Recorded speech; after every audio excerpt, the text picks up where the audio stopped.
अस्सलाम वालेकुम दोस्तों, वेलकम टू न्यू व्लॉग।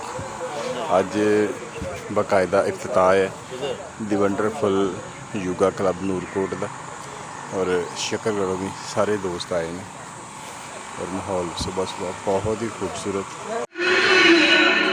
माशाल्लाह। देख लो किन्ने मिनट है सर, किन्ने मिनट जी? अच्छा जी, क्या बात है, क्या नाल अपनी उम्र जरूर दसिया करो।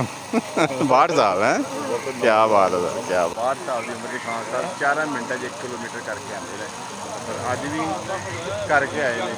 शकरगढ़ तो भी परे होंगे, थकावट कोई नहीं, थकावट कोई नहीं, फ्रेश।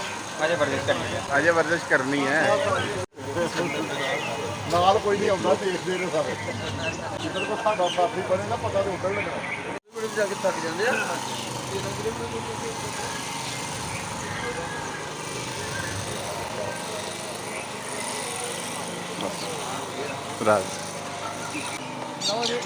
मज़्ज़ज़ मेहमान आ चुके हैं।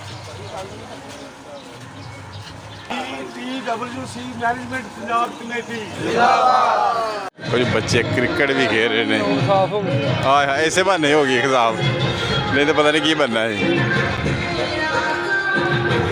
योगा क्लास खत्म हो गई, हुण नाश्ते का प्रोग्राम है फौजी नज़ीर महल जहाज़ के जाने, वो भी एक खूबसूरत जगह है। ये भी सुपर फिट हो चुके ने, नहीं चलणगे इंशाल्लाह, चलणगे। लो जी, असी आ चुके हैं फौजी नज़ीर महल जहाज़, सारे दोस्त देख लो। तो इत्थे हुण होएगा नाश्ता, देखो अंदर का माहौल। साडे कोल चौधरी आफ्ताब ने योगे विच कमाल कर दिखाया है। चौधरी आफ्ताब साहब ने योगे विच कमाल कर दिखाया है।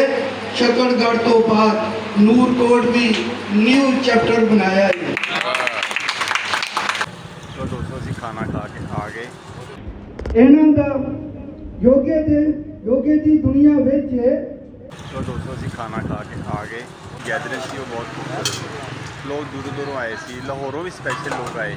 तो जिन्होंने लोगों ने ਜਿਹੜੇ सिखा रहे थे उन्होंने तो अलावा भी लोग सिर्फ शामिल होने वास्ते आए कि असी देखिए कि हो की रहा योगा है की चीज़ की है।